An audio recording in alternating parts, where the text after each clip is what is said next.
Baik, kita masuk ke integral tak tentu lagi, tentang integral tak tentu untuk masih pembahasan tentang Riemann ya. Integral tak tentu itu integral Riemann-nya, jumlah Riemann-nya. Nah, jadi kalau misalkan ada fungsi ya yang didefinisikan pada selang tertutup A, B. Fungsi itu boleh bernilai positif atau negatif pada selang tersebut. Bahkan tidak perlu kontinu. Kontinu itu dia berkelanjutan kayak gini. Nah, kalau ini tidak kontinu, diskontinu atau terputus gitu ya grafiknya. Tinjaulah suatu partisi P dari selang A, B menjadi N selang bagian tidak perlu sama panjang menggunakan titik ini ya.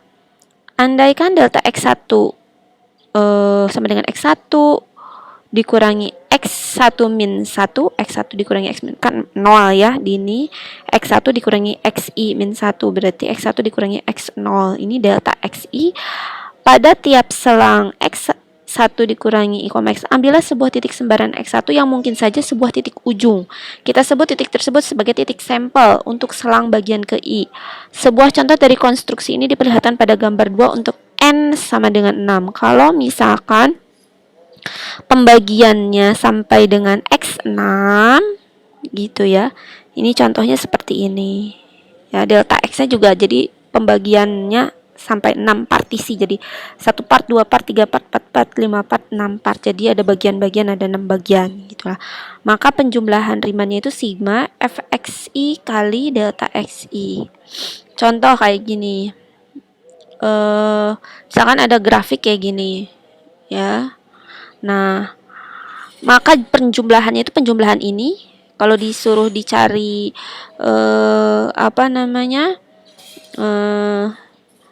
jumlah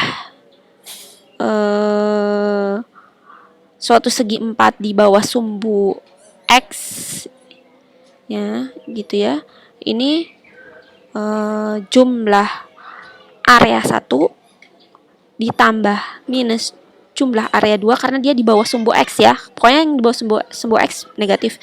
Ini plus, ini negatif, ini negatif, ini negatif, ini 4 negatif, A5 positif, A6 positif. Jadi kita menyebut RP sebagai jumlah Riemann untuk F berpadanan dengan partisi P. Tafsiran geometri diperlihatkan pada gambar 3. Perhatikan bahwa kontribusi segi 4 di sumbu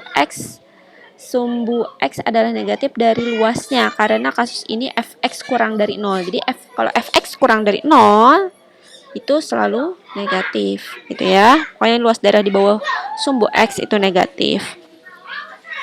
Nah, ini kita suruh mencari nih luas-luas daerah ini ya. Luas-luas daerah di bawah kurva aja. Kurva yang ini. Pokoknya kita intinya yang ini semuanya dijumlahin. Nah, kemudian contohnya nih, hitunglah jumlah Riemann RP untuk fungsinya seperti ini. Ketika dikaliin jadinya ke sini, kali-kali ke dalam pada selang 0,5 ya, dengan menggunakan partisi P dengan titik partisi 0 1,1 lebih besar dari 0, 2 lebih besar dari 1,1 dan selanjutnya. Nah, dan titik sampel yang berpadanan, kita akan ngambil titik sampelnya ini. Maka jumlah Riemann-nya gimana? Titik sampelnya kan X1. Ini tinggal masukin aja, tinggal dijumlahin, dikaliin.